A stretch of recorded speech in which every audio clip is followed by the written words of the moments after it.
here's the video that was gonna come someday.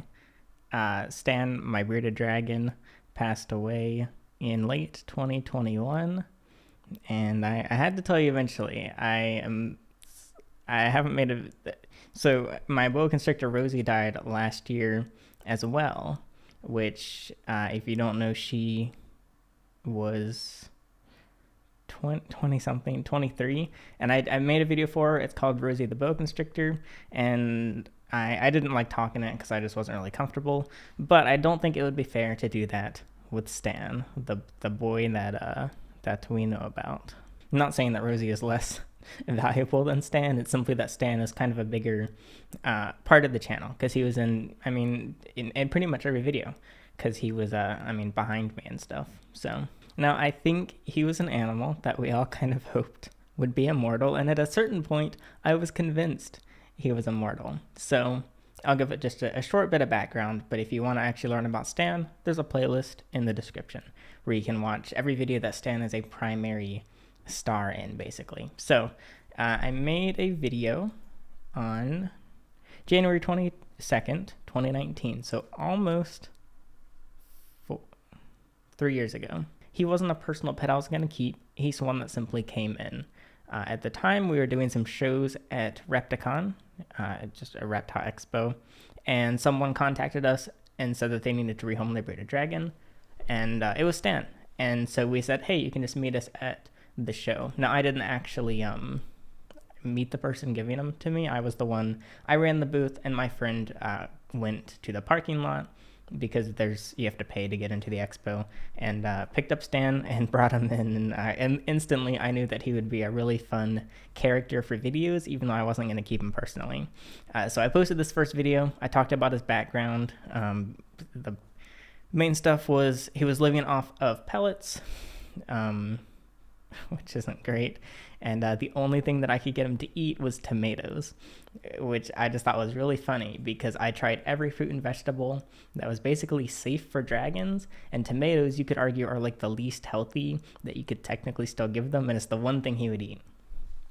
And then in the video, he actually ate insects for the first time, which was really funny because I'd been trying to feed him for over 3 weeks or 2 weeks or something, and he wouldn't eat anything.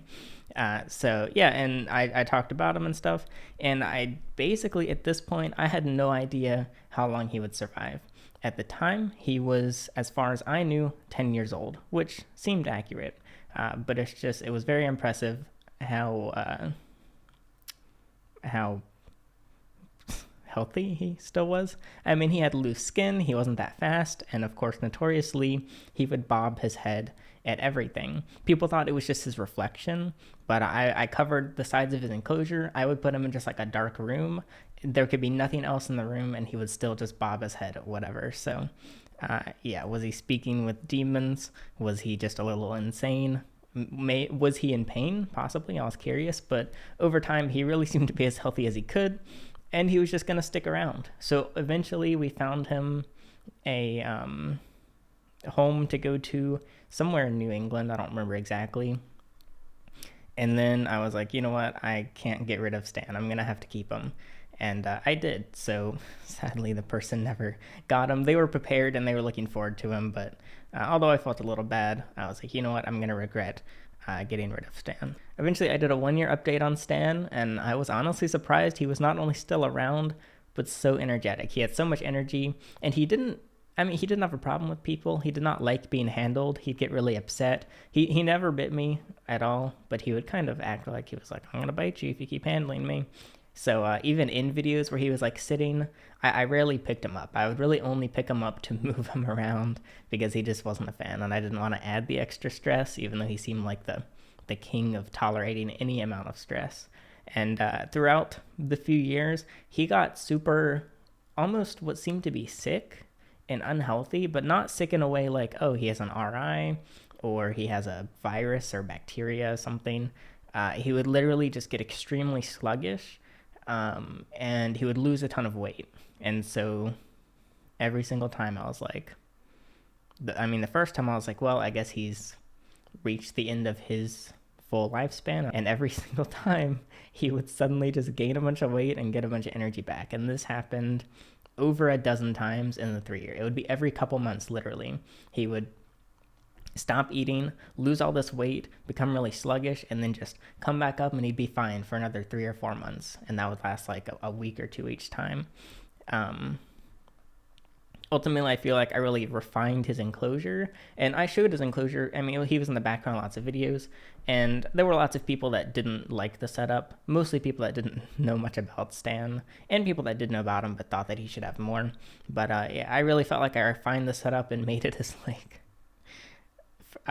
Stan friendly as possible. And ultimately, the setup was simple. I mean, at one point, his water bowl, which was like this, like it was so easy to reach, he literally just couldn't reach it because he had so much trouble stretching with his arms.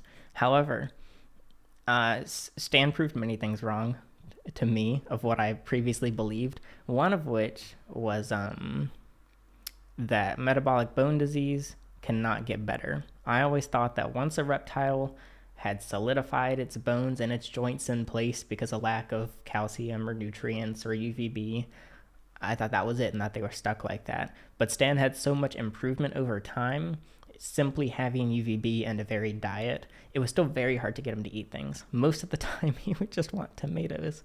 And I had to limit his tomatoes, but I also couldn't let him starve. So it was just balance of how many tomatoes is Stan allowed to eat. So if he wanted the diet if he could just have any diet he wanted, it would have been tomatoes and dubia roaches. But I got him to eat other things too. And he actually did improve. He never looked like a perfectly healthy bearded dragon, but he got a lot better over time, which was cool.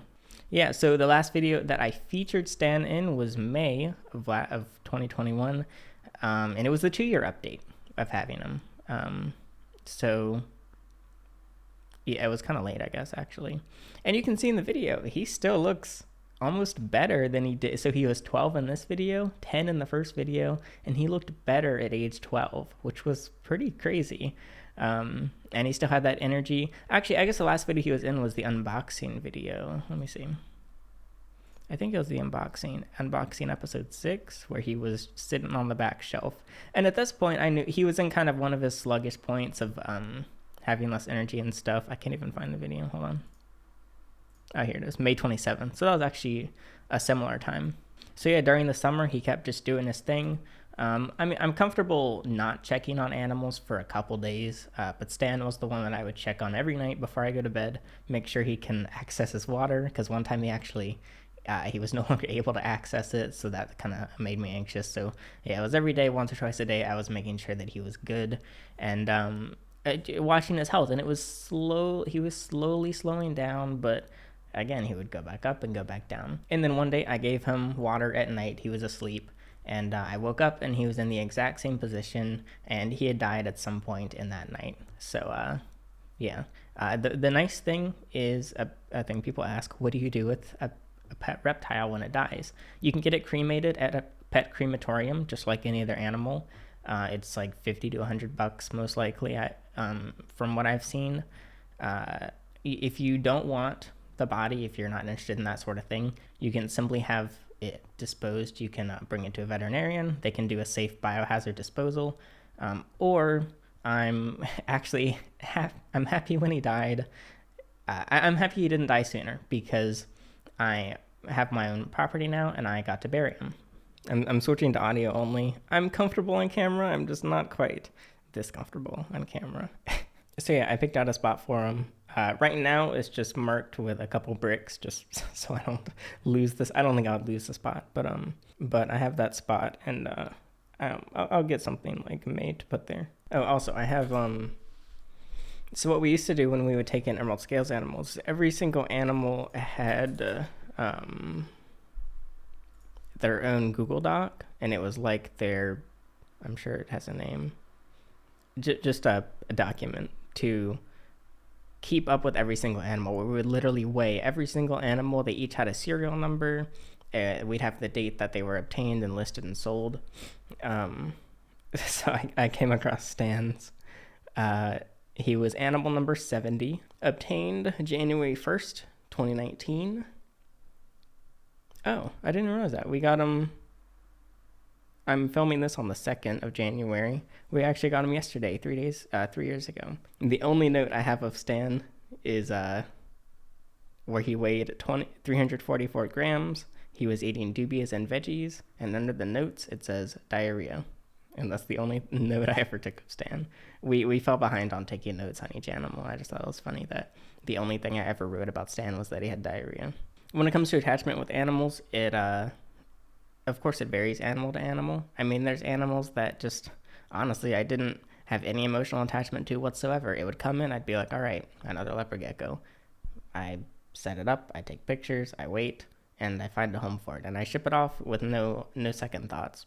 There's some animals where I had slight feelings for in a way, where I was like, do I really want to ship it? And I'd be like, yeah, I do, but I had a nice time with it, but I don't want it permanently.